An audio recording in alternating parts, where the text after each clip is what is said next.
Article on Wikipedia about Operation Ajax. News coverage in the United States and Great Britain. When Mossadegh called for the dissolution of the Majlis in August 1953, the editors of the New York Times gave the opinion that a plebiscite more fanatical and farcical than any ever held under Hitler or Stalin is now being staged in Iran by Premier Mossadegh in an effort to make himself unchallenged dictator of the country.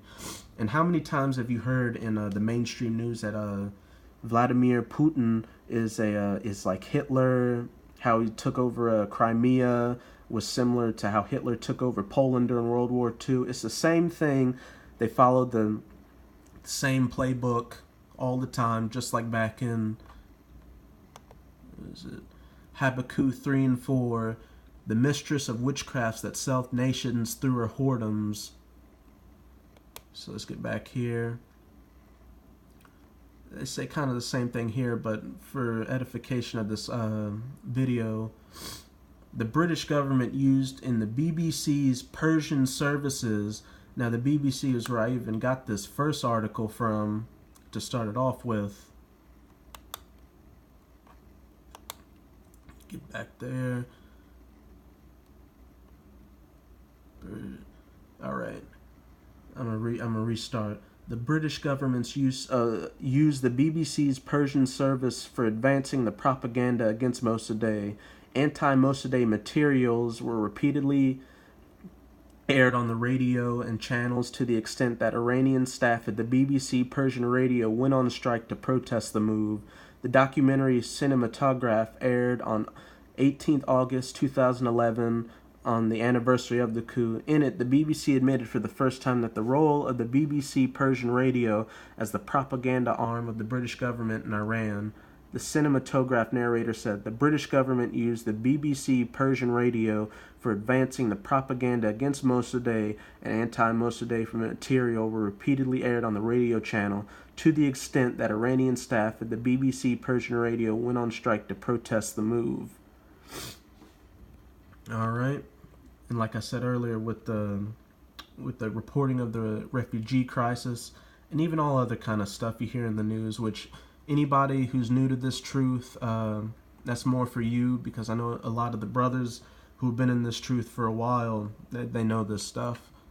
So I'm going to get back to a few more scriptures and then we're going to close out. Let's see what I got here. I'm going to start with Isaiah 47 and 1. Come down and sit in the dust, O virgin daughter of Babylon. Sit on the ground. There is no throne, O daughter of the Chaldeans, for thou shalt no more be called tender and delicate. Take the millstones and grind meal, uncover thy locks, make bare the legs, uncover the thighs, and pass over the rivers. Thy nakedness shall be uncovered, yea, thy shame shall be seen. I will take vengeance, and I will not meet thee as a man.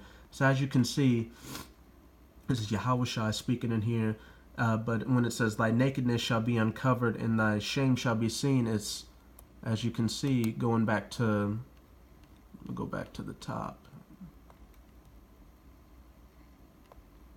Which path to Persia? Options for a new American strategy toward Iran. This is their shame being uncovered, even though they don't think it. This is just them writing an analysis report.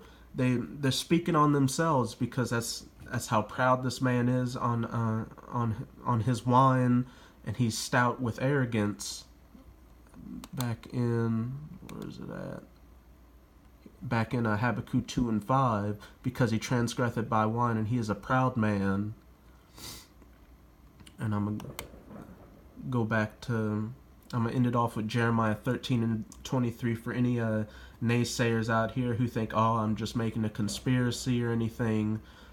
Jeremiah 13 and 23, can the Ethiopian change his skin, or the leopard his spots? Then may ye also do good that are accustomed to do evil. This is just Esau's MO, like it said in that article, like it said on the Wikipedia page.